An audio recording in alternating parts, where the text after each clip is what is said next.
लहान मुलांना रोज रोज टिफिनमध्ये काय द्यायचं आणि ते पण हेल्दी, तर मी घेऊन आले मस्त रेसिपी. त्यासाठी भेंडी आणि चपाती. भेंडी तर सगळ्या लहान मुलांची फेवरेट असते. तर बघा मग ही रेसिपी, आणि तुम्ही पण तुमच्या लहान मुलांना नक्की द्या, आणि इझी आहे. त्यासाठी कढई घेतली, त्यामध्ये तेल घेतलं, नंतर थोडीशी जिरे, मोहरी आणि थोडीशी हिंग टाकून घेतली, आणि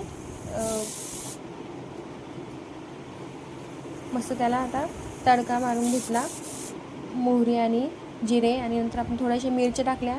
तुम्हाला कमी टाकायच्या तर कमी टाकू शकता.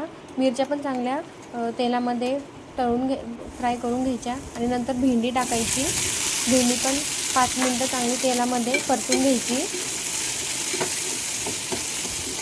तुम्ही पण ही लहान मुलांच्या डब्यामध्ये नक्की द्या भेंडी.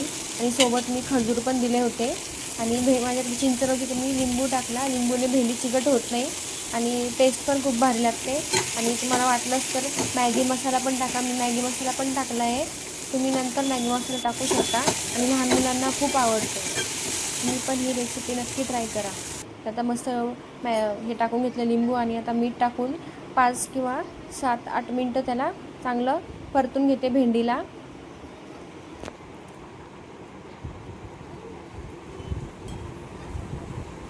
मस्त परतून घ्यायची भेंडी, कच्ची पण नाही राहिली पाहिजे, आणि मुलं पण खातील अशी बनवायची.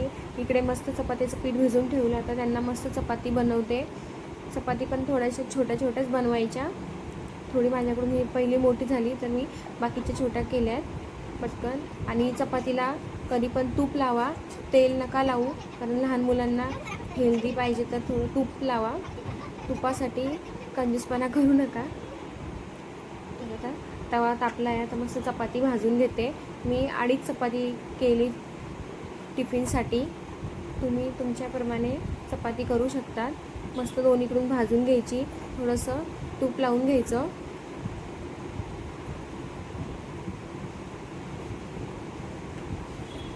तूप लावा. तुम्हाला तूप नसेल आवडेल तर थोडंसं तेल लावलं तरी चालेल. अशा 3-4 चपात्या मी करून घेतल्या.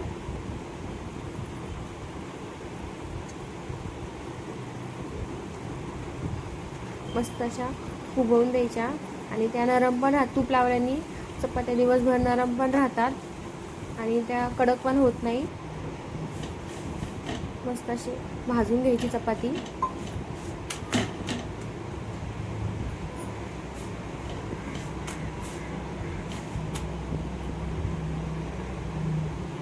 आणि नंतर टिफिनमध्ये पॅक करून घेते, आणि थोडेसे खजूर पण दिले. रेसिपी आवडत लाईक करा, सबस्क्राईब करा.